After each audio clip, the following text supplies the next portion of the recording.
সভাপতি পদৰ বাবে প্ৰাৰ্থীত্ব আগবঢ়াবলৈ গৈ আছো। মই আজি আপোনালোকক বৰ বিশেষ কথা নকওঁ, যিহেতু সময় কম, মাত্ৰ তিনিটা কথা মই লৈ আছো আপোনালোকৰ ওচৰত। তাৰ প্ৰথম কথা, আজি কটন বিশ্ববিদ্যালয়ত আজি আমি ৫,৮৮২জন ছাত্ৰ ছাত্ৰী আছো, কিন্তু তাৰ ৮০% ছোৱালী। কিন্তু আজি কটন বিশ্ববিদ্যালয়ত কিয় এই গাৰ্লছ হোষ্টেলৰ ইছ্যুটো এটা ইছ্যুৱে হৈ থাকিল। পাৰে পাৰে ইলেকশ্যন হয়,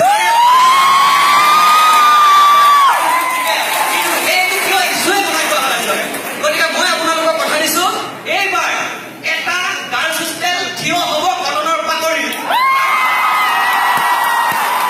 আৰু এই কামটোৰ কাৰণে কিছুমান আমি ব্যৱস্থা লৈছো, কিছুমান পৰিকল্পনা কৰিছো, মই আপোনালোকক এতিয়া জনাম।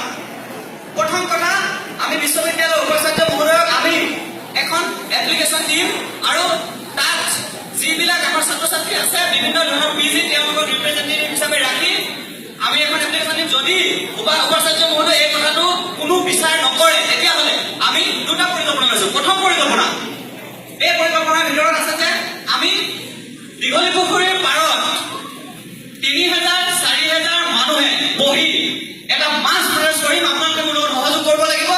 আৰু আমি যেতিয়ালৈকে অসমৰ এডুকেশ্যন মিনিষ্টাৰ আহি পেলাই আমাক চাইন কৰি নিদিয়ে যে কটনত এই বছৰ এটা আমি গাৰ্লছ হোষ্টেল বনাই দিম, তেতিয়ালৈকে আমি উঠি নাহো। পাৰিব না? আৰু দ্বিতীয় কথা, আপোনালোকে জানে কটনৰ ১১৭ বছৰীয়া আমাৰ গৌৰৱোজ্জ্বল ইতিহাস আছে, কিন্তু কথাটো হ'ল আমাৰ বহু প্ৰাক্তন কটনীয়া এতিয়াও আছে, যিসকল ভাল ভাল পদবীত আছে, তেওঁলোকে কটনৰ ভাল হোৱাটো বিচাৰে।